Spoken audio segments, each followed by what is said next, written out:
여러분, 우리 교회가 있는 동네에 채소가게가 하나 있었습니다. 부부가 하고 있었는데 특별히 친절하지는 않았어도 제가 거기 채소를 사러 좀 여러 번 갔었는데 무슨 생각을 했는지 저를 좀 놀리기도 하고 그래서 좀 젊은 부부들인데 그래서 그냥 그분들이 이렇게 우리 동네에 있는 것이 저는 참 좋았습니다. 근데 어느 날 보니까 그 가게가 없어지고 닭꼬치 가게로 바뀌어 있었습니다. 그래서 그 곁을 지날 때마다 그 사람들이 생각났던 것 같습니다.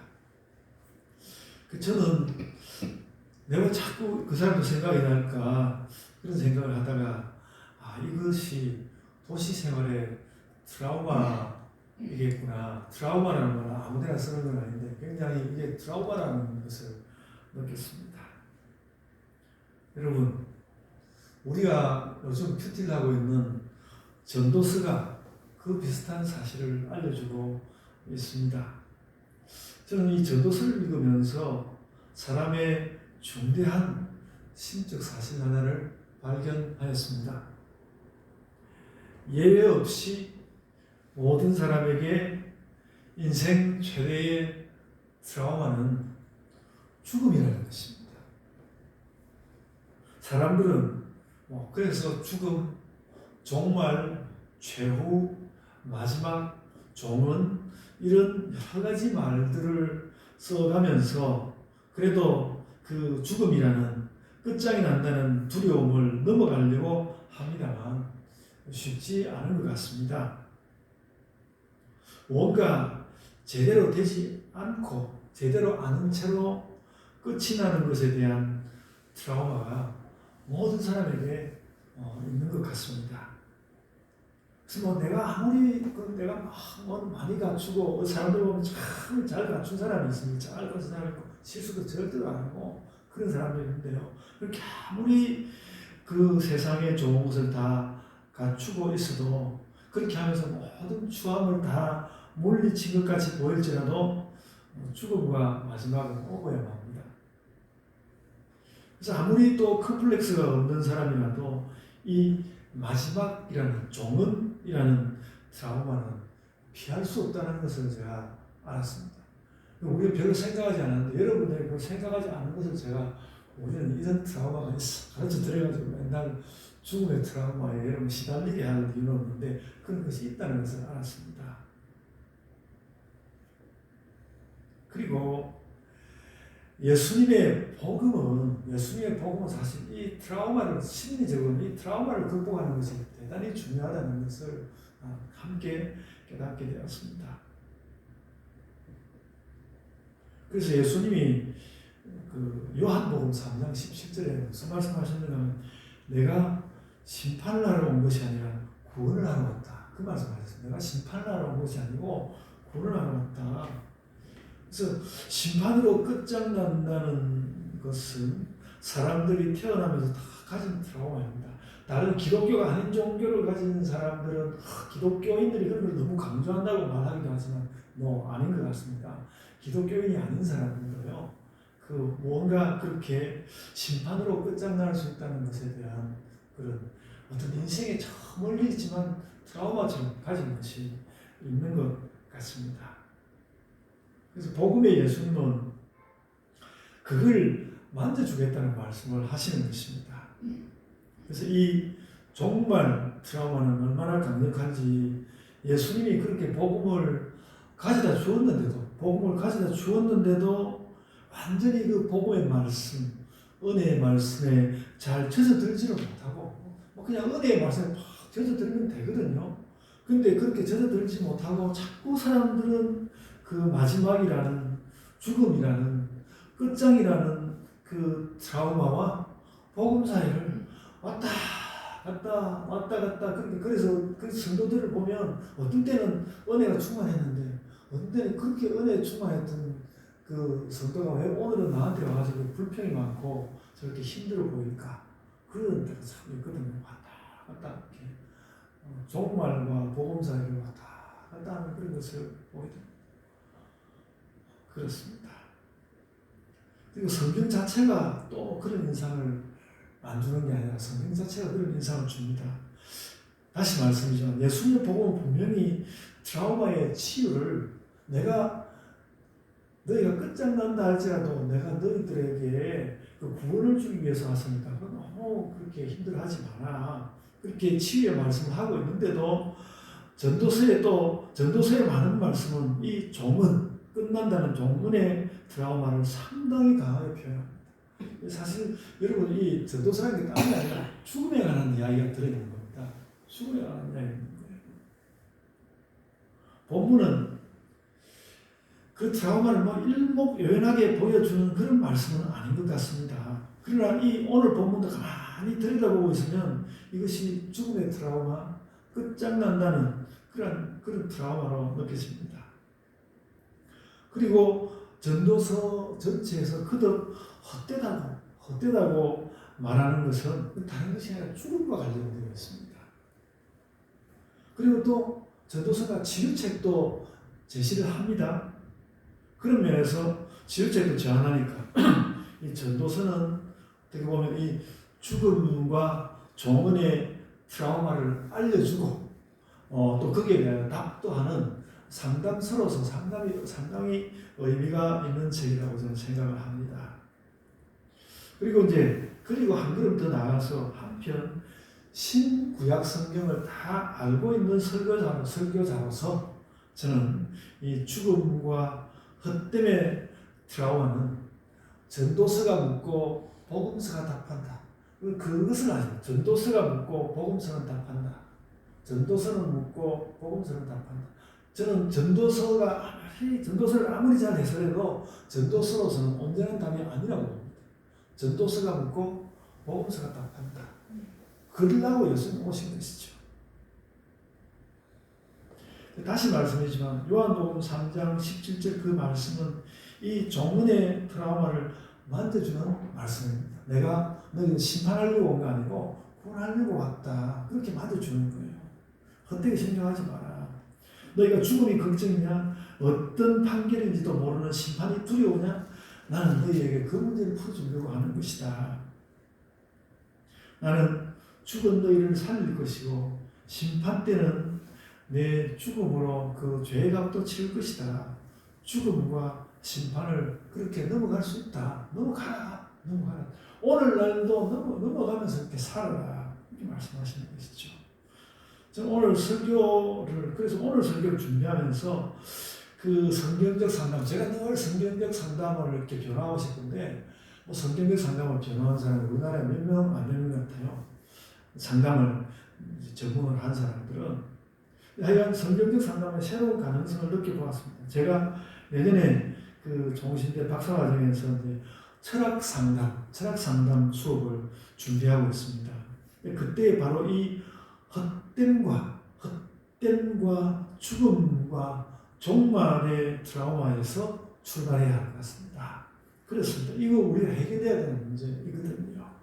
그리고 복음이 가진 철학적, 심리학적, 상담적 능력을 더 깊이 발견해야 될 것 같은데 성경물로 철학 이야기 하려고 하는 거 아니고 뭐 또 상담, 심리학 이야기 하려는 거 아닌데 복음은 또 성경 말씀은 그런 거에 대해서 상당한 능력을 가지고 있는 것입니다.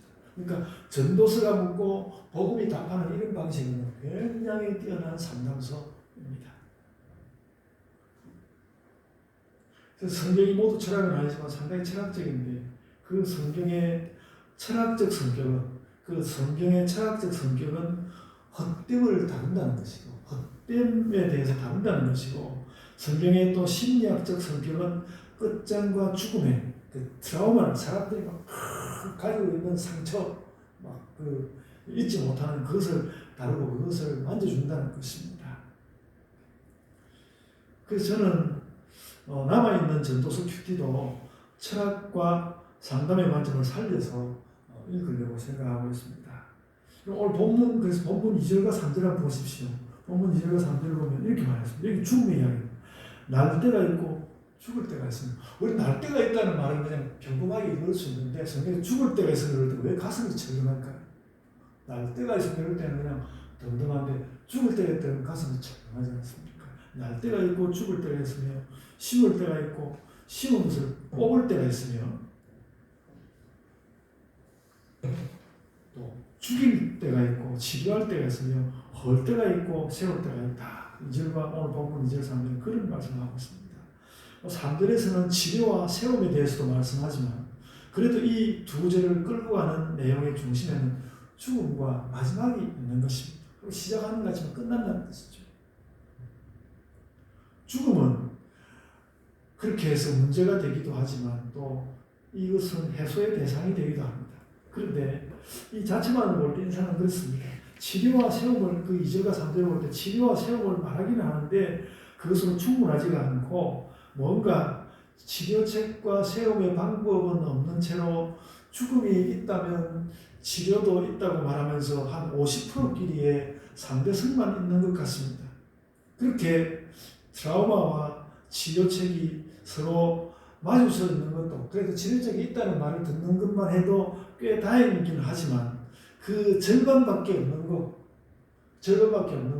그러니까 뭐 이렇게 사는 것이 꽉 찼으면 좋겠는데 사는 것이 절반밖에 없고 죽음이 절반을 차지하고 있는 그 절반밖에 없는 그 자체가 어떻게 보면 우리가 이 땅을 살아가면서 헛됨을 느끼는 헛된 분위기의 징언지일 수도 있습니다. 온전히 사는 것이 아니야. 그렇게 느끼는 것이 우리의 그 헛됨을 느끼는 그래서 징언지 아닐까 그런 생각이 든다는 것입니다. 그러니까 치료라는 말이 나오긴 해도 오늘 본문 2절과 3절은 결국 죽음과 그 끝장 트라우마 안에 머물고 있는 것 같습니다. 여러분 지난 금요일 날 영상 새벽기도회 설교를 들으셨는지요? 저는 한 2번 혹은 3번 제가 그 설교를 다시 듣고 또 다시 들었습니다. 그러면서 그 제 설교의 내용과 제 말투와 제 표정 모두에서 큰 감동을 받았습니다. 네, 아멘 안 하십니까? 정말요.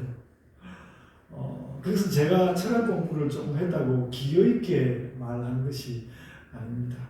정말 하나님의 거룩한 그 무엇이 제 속으로 깊이 들어왔다가 제 입을 통해서 흘러나갔다고 저는 생각합니다. 제가 고등학생이 이렇게 목사가 되고 싶었을 때 그때 제가 생각한 것이 나는 이런 설교를 하고 싶어. 지금 제가 그 지난 금요일에 했던 그런 설교를 하고 싶어서 저는 설교자가 되고 목사가 되었습니다. 그런 것을 제가 느꼈습니다. 앞으로도 본문이 주어진다면 그런 설교를 하고 싶어 할 것이고요. 그래서 세상에 아름다움이 있는데 아름다움이 이 영혼의 표징이라는 그러니까 우리는 아름다운 것을 볼 때 뭔가 세상 아닌 것 같은 것이 훅 우리 안에 들어오는 그것이 곧 영혼이라는 거예요. 그래서 아름다움이 영혼의 표징이라는 이 깨달음은 정확히는 별로 말하지 못했는데 잠언의 이 말씀, 잠언 3장 11절 이 말씀을 통해서 명확히 말씀할 수 있게 된 것 같습니다. 그래서 제가 지난 금요일의 말씀을 거의 대부분 그대로 여러분께 다시 들려드리려고 합니다. 우리는 오늘 본문 1절로부터 8절에 나온 죽음을 출발로 해서 죽음을 위시한 많은 인간사를 겪으면서 수고를 하죠. 여러분들도 혹시 어깨에 힘 들어가 있는 분 없으십니까? 한 주간 살다 보면 나도 모르게 어깨에 힘이 탁 들어가 있고 저도 주일날 예배 드리려고 이렇게 막 예배 드리려고 하는 그런 거 있는데 어깨에 힘이 들어가 있는 거 오늘도 그래서 어깨에 힘 빼고 여러분 어깨에 힘 빼고 혹시 마음을 짓누르는 게 있다면 내려놓고 편안함으로 수고함을 내려놓고 이 말씀 시간을 대하시면 좋을 것 같습니다. 하여간 그렇게 해서 수고를 하게 되는데 이 수고의 많은 부분은 우리가 가진 그 규정하는 판단으로 알 수 있습니다. 뭔가 규정하는 판단이 우리에게 있거든요. 다 규정할 수 있습니다. 이 땅에 살아가는 다 규정할 수 있습니다. 그래서 그 수고에 대하여서 규정하고 또 그것에 맞는 수고를 함으로써 우리는 세계를 살아가고 넘어가고 그렇게 합니다.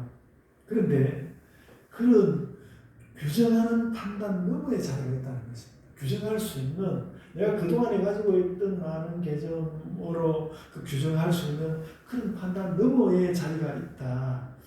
철학자들의 진술을 따르자면 그것이 바로 철학자들이 그런 이야기를 합니다. 바로 그것이 바로 11절에서 말하는 아름다움과 영혼의 세계입니다. 이 아름다움과 영혼의 세계는 보통의 이 일상에서 가지고 있는 규정하는 판단 그거와 다르다는 거예요. 성경에서도 말씀하지만 철학자들도 그 이야기를 하려고 좀 꽤 그 이름 있는 철학자들은 다 이 문제를 가지고 노력했습니다. 그랬습니다. 세상에는 그러니까 오늘 성경 말씀을 보아서 그렇습니다. 잠언 3장 11절 볼 때 세상에는 이미 아름다움이 있고 수고하는 그인들의 이미 아름다움이 있고 그 아름다움을 볼 때 그 아름다움을 보면서 사람들은 영혼을 사모하는 마음을 갖게 된다는 것입니다. 아름다움이 우리를 영혼으로 이렇게 몰고 들어간다는 것이죠. 아름다움이 우리를 영혼으로 인도한다는 것입니다. 11절 한번 보시죠. 하나님이 모든 것을 지으시되 때를 따라 아름답게 하셨고 또 사람들에게는 영혼을 사모하는 마음을 주셨느니라 이렇게 말씀하였습니다. 그래서 이 아름다움을 느끼는 것과 영혼을 사모하는 것을 철학에서는 그래서 아까 그 규정하는 판단 그런 거하고 구분해가지고 반성적 지혜, 반성적 판단 그렇게 이름을 붙였습니다. 그 대표적으로 이름 붙인 사람이 칸트라는 철학자가 그렇게 이름 붙였습니다. 그래서 이런 것이죠. 저 규정하는 판단은 왜 이 아름다움과 영혼을 알 수 없는 것이지? 그렇게 느끼면서 자신과 세계를 다시 한번 돌아본다는 뜻에서 반성적 판단이라는 말을 사용하는 것입니다. 그래서 보통 우리가 가진 것으로 판을 박아서 규정하는 판단과는 다른 방식으로 즉 인생을 돌아보는 반성적 마음으로 우리는 세상의 아름다움을 누리고 영혼을 사모한다는 것입니다. 반성적 지혜로서 이 아름다움을 누리고 영혼을 사모한다. 한 걸음 더 나가서 말씀하자면 규정적인 지혜라는 것은 이미 알고 있는 나의 개념을 가지고 판단할 수 있는 대상에 대한 지혜. 그게 규정적 지혜죠. 그리고 반성적 지혜라는 것은 그 대상에 적용한 그 어떤 대상의 아름다움과 그 영혼과 관련해서 뭔가 그런 대상이 나왔는데 그거에 대해서 적용할 만한 보편적 개념이 없기 때문에 이건 뭐지? 이렇게 반성을 하면서 다시 묵상하고 그렇게 하면서 거기에 걸맞은 보편성, 거기에 걸맞은 개념을 뒤늦게야 찾아내는 것. 이것을 반성적 지혜, 반성적 판단이라고 말한다는 것입니다. 굉장한 것 같지만 오늘 잠언 3장 11절이 아무 일 없는 듯이 말하는 것처럼 우리는 누구나 다 그런 반성적 판단, 반성적 지혜를 가질 수 있습니다. 하나님께서 우리들로 하여금 그렇게 할 수 있도록 창조하셨습니다. 그래서 그것을 이 반성적으로 나는 뛰어난 사람이니까 이런 반성적 판단을 해야 되는 거야. 이렇게 일부러 하려고 하면 어렵죠. 어느 날 툭 우리에게 들어오기도 하는 것이 그런 반성적 지혜, 반성적 판단입니다.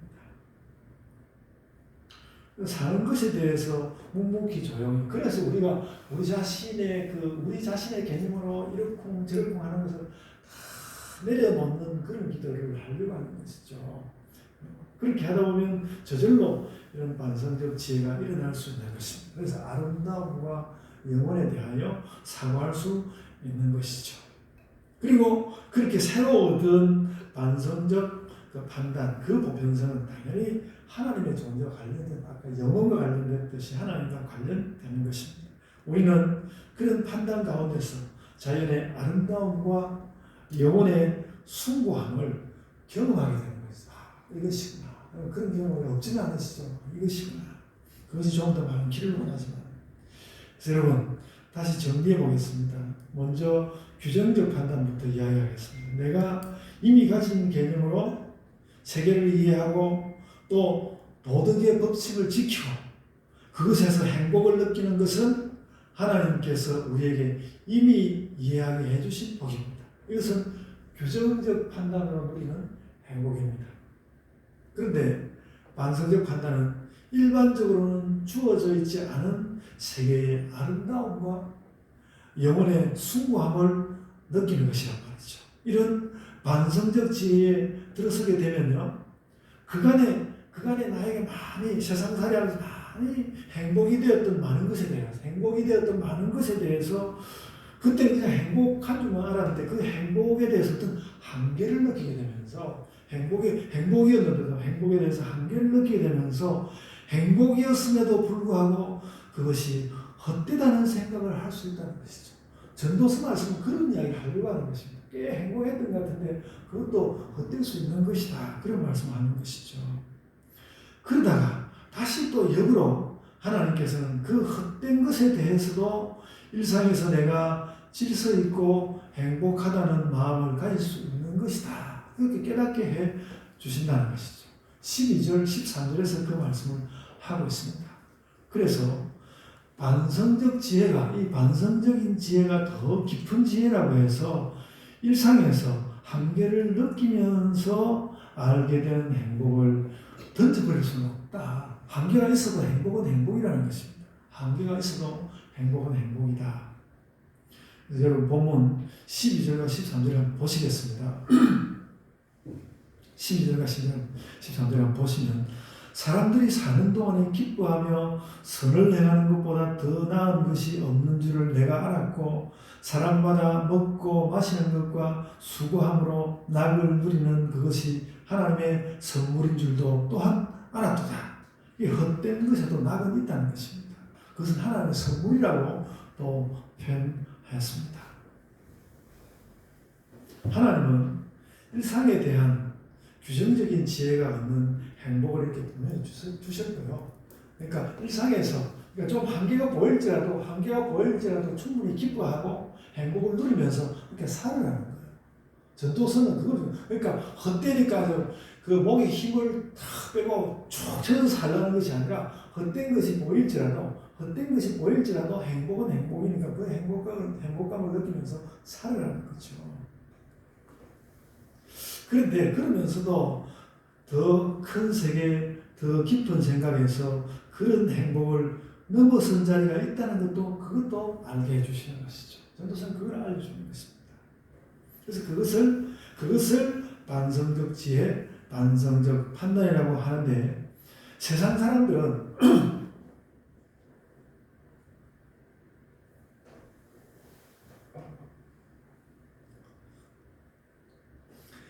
그건 이제 반성적 지혜, 반성적 판단이라고 부르는데 세상 사람들은 그것을 그냥 미학이라고 부르고 끝내기를 원합니다. 그래서 미학의 세계가 일어나는 거예요.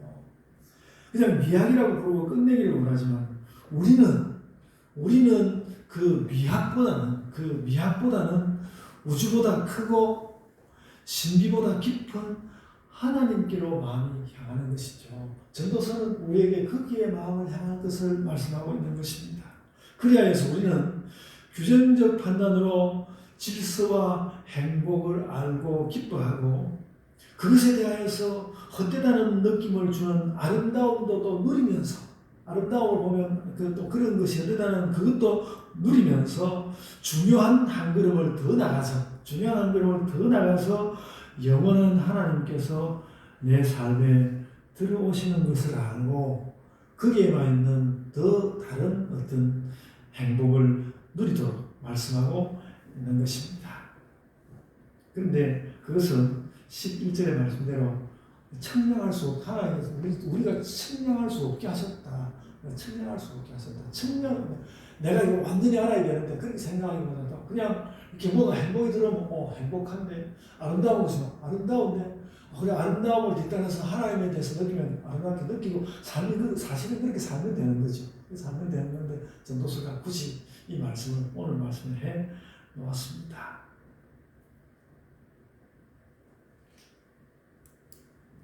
그렇게 하나님은 영원함으로 계시고 사람은 이미 알고 있던 그 세계의 보편 사고 가운데 지내는데 어떤 숭고한 아름다움을 경험하게 되면 그는 이미 살고 있던 일상적인 것을 넘어서 다시 하나님을 생각하게 된다.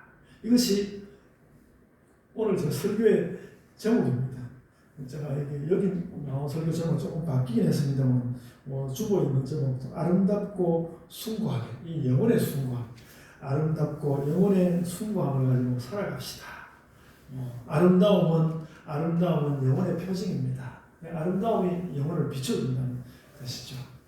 여러분, 헛되다는 것은 하나님을 대하는 숭고함에 나아가면서, 하나님을 대하는 그 거룩함에 나아가면서 그간에 내가 느꼈던 행복이 궁극이 아니라는 것을, 내가 막 매달렸던 그 행복이 그렇게 궁극의 것은 아니라는 것을 느끼는 것, 그것을 헛되다고 말하는 것입니다. 그래서 너무 욕심부리지 말고 그래도 행복하다고 느낄 때는 충분히 느끼라고 성경은 말씀합니다. 그러니까 이런 일상에 대하여서 하나님께서 질서와 행복을 부여하셔서, 여기 우리가 다 개념을 가지고 살아가면 여기에 다 질서와 행복을 부여하셨거든요. 그 부여하셨다는 것을 우리가 함께 알아야 하고요. 그래서 우리는 때로는 일상의 질서와 행복을 기뻐하고, 또 때로는 그것 너머에 있는 아름다움을 발견하면서 그 아름다움의 인도를 받아서 그 영원과 영원한 하나님의 숭고함에 도달하는 것입니다. 그러면 이제 우리의 우리 행복이 완성이죠. 근데 세상에 나가면 금방 그게 또 뒤집어 엎어져 버리고 그런 것이 있습니다만, 우리가 어떤 길을 잡아서 어디로 가는지는 이렇게 분명히 알고 살아야 할 것입니다. 그러니까 우리가 사는 것은 그렇습니다. 제가 계속 반복을 하고 있는데, 우리가 사는 것은 그렇습니다. 부정적으로 말하면 이렇습니다.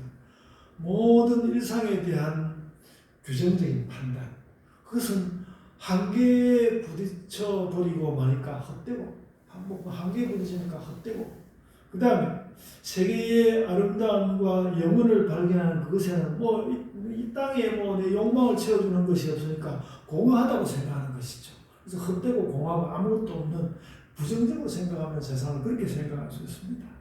그러면 자꾸 우리에게는 허무가 찾아올 뿐입니다. 이런 허무에 엄청 노력한 철학자들도 있죠. 그러나 긍정적으로 보면 이렇습니다. 일상은 한계가 뚜렷하고 헛됨도 느끼게 하지만 그 나름의 질서와 행복을 가졌고, 일상의 한계를 넘어서는 아름다움과 영원성에 다가갈 때는 인생을 깊이 관조하는 기쁨을, 그런 행복을 또 얻을 수 있습니다. 그렇게 이렇게 하나 저렇게 하나 행복을 얻을 수 있다는 것이죠. 그래서 여러분, 종말이라는 것이 심판일 수도 있고, 사람에 따라서 심판일 수도 있고 구원일 수도 있듯이, 우리의 삶도 욕망과 허무의 연속일 수도 있고 질서와 반성의 연속일 수도 있다는 것입니다. 그렇습니다. 어떤 길로 가기를 원하십니까? 예수님은 십자가와 부활의 사역을 통하여서 우리를 그렇게 질서와 반성, 이 땅 우리가 잘 알고 있는 것에 있어서는 질서를 잘 차리고 또 아름다움을 따라서 반성하여서 하나님께로 다가가는 그런 것에도 가라, 그렇게 우리를 인도하고 있는 것입니다. 예수님은 우리를 질서와 반성으로 인도하고 계십니다.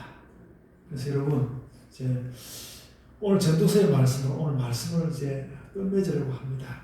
여러분, 선을 행하고 수고를 아끼지 않는 가운데 이 땅에서의 많은 질서와 행복을 누리시기를 바랍니다. 그리고 인생의 아름다움이 특별한 줄 알고, 인생의 아름다움, 우리에게 다가올 아름다움, 그 아름다움이 특별한 것인 줄 알고 거기서 또 영원 세계를 경험하시고 또 하나님께 더 깊이 나아가시기를 바랍니다. 그래서 여러분, 저절로 그런 자리에 나가기 어렵다고 생각될 때마다, 저절로 나는 목사님 왜 저렇게 어려운 이야기를 하지? 저절로 저런 자리에 나가기가 어렵다고 생각될 때마다, 그렇게 생각될 때마다 우리는 십자가에서 죽으시고 다시 사신 예수님을 묵상하는 것입니다. 예수님은 그것을 기초로 해서 그것을 배경으로 하여서 우리에게 그렇게 말씀하신 것입니다. 내가 너희를 심판하려고 온 것이 아니라 너희에게 구원을 주려고 온 것이다. 그 말씀을 하는 것이죠. 그렇게 예수님을 그러니까 예수님을 깊이 묵상하십시오. 이거 그냥 성경 열면 그 말이 그냥 척 나오는 것이 아니고 성경 말씀을 이렇게 받아들여야 그 마음이 우리에게 솟아나는 것이거든요. 예수님을 묵상하시길 바랍니다. 그러면 하나님께서 우리에게 주기 원하시는 모든 것을 합친 하나님 나라의 구원에 정말로 뜻있게 도달할 것입니다. 아멘. 제가 기도하겠습니다.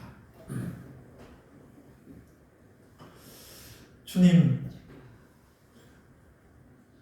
저희가 참 이 땅에 학문을 배우기를 너무 많이 원했고 또 세상 살아가는 방법을 차곡차곡 챙겨서 질서 있게 잘 살아보려고 그 노력도 많이 했습니다. 주님, 우리가 그 부분도 참 이루지 못한 것이 많아서 그것도 애달게 느껴질 때가 참 많기는 합니다. 그래도 주님, 저희가 또 앞으로 노력하고 그렇게 해서 이 세상에 이미 그렇게 다 정돈되어 있는 개념과 뜻을 따라서 또 거기에서 질서도 느끼고 거기에서 우리가 행복도 누리고 그렇게 잘 살고 싶습니다. 때로는 저희가 그럼에도 불구하고 거기에 대하여 헛되다는 것을 느끼며 왜 이렇게 갑자기 나의 행복이 헛되다고 느껴질까? 그런 때도 주님, 저희가 맞이할 수 있다고 오늘 본문이 말씀하고 있는데, 주님, 그럴 때에 우리의 마음을 다시 쏟아내어서 세상 가운데서 정말 아름답게 보이는 것을 우리가 찾아내고 그것으로도 무언가 답이 없을 때에 주님, 저희가 주께서 십자가에서 죽으시고 또 다시 부활하셔서 우리의 삶을 새롭게 하고자 하신 그 이래로 진지하게 깊이 묵상하며 다시 나아가게 되기를 소원합니다. 주님, 우리가 이 땅에 많은 것들을 얻기 위해서 열성으로 기도하는 그런 기도를 갖기 원합니다. 그러나 주님, 또 한편에 우리가 그런 많은 것을 내려놓고 또 내려놓아서 내 마음을 열어서 하나님께서 이미 주신 때를 따라서 주시는 그 아름다움을 깨달을 수 있고 또 그 아름다움의 끝에서 하나님께서 주시는 그 영혼으로도 나아갈 수 있는 그런 신자들이 되기 원합니다. 그런 참 잘 깨닫고 사는 우리 신자들이 되기를 원합니다. 주님, 우리가 또 이제 대림절을 맞으면서 예수 그리스도를 더 기다리고 있는 이런 기간인데 그 예수 그리스도를 기다리는 이 마음도 정말로 세상의 행복과 또 세상의 아름다움과 하나님의 그 영원하심을 함께 잘 깨닫는 그 일에 대한 기다림으로 저희가 나아갈 수 있게 하여 주옵소서. 주님, 오늘 이 예배에도 함께 해주시며 삶의 모든 순간들에 은혜 입혀 주옵소서. 감사하고 예수님 이름으로 기도드리옵나이다. 아멘.